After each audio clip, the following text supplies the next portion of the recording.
નમસ્કાર. ધોરણ 8 સામાજિક વિજ્ઞાન એકમ 12 ઉદ્યોગો અંતર્ગત કદના આધારે ઉદ્યોગોનું વર્ગીકરણ કરીશું. આપણે જાણીએ છીએ કે કદના આધારે ઉદ્યોગોને 5 વિભાગમાં વહેંચવામાં આવે છે.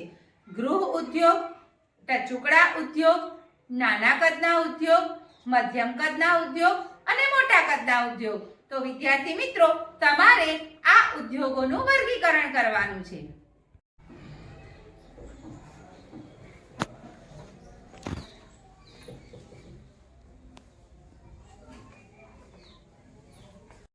રેલવેના સાધનો બનાવવાનો ઉદ્યોગ મોટા કદના ઉદ્યોગ, ઓજારો બનાવવાનો ઉદ્યોગ નાના કદનો ઉદ્યોગ, ઇલેક્ટ્રોનિક વસ્તુ બનાવવાનો ઉદ્યોગ મધ્યમ કદના ઉદ્યોગ, વાંસકામ ઉદ્યોગ ગૃહ ઉદ્યોગ, વણાટકામ ગૃહ ઉદ્યોગ, માટીકામનો ઉદ્યોગ ટચુકડો ઉદ્યોગ, ચામડાની વસ્તુ બનાવવાનો ઉદ્યોગ ટચુકડો ઉદ્યોગ, ધાતુકલા ઉદ્યોગ ટચુકડો ઉદ્યોગ, અગરબત્તી બનાવવાનો ઉદ્યોગ ગૃહ ઉદ્યોગ, ખાખરા બનાવવાનો ઉદ્યોગ ગૃહ ઉદ્યોગ, પાપડ બનાવવાનો ઉદ્યોગ ગૃહ ઉદ્યોગ, વપરાશી ચીજ વસ્તુનો ઉદ્યોગ નાના કદના ઉદ્યોગ, રંગ રસાયણ ઉદ્યોગ મધ્યમ કદના ઉદ્યોગ, લોખંડ પોલાદ ઉદ્યોગ મોટા કદના ઉદ્યોગ, વાહન સમારકામ ઉદ્યોગ નાના કદના ઉદ્યોગ, મોટા વાહનો બનાવવાનો ઉદ્યોગ મોટા કદના ઉદ્યોગ.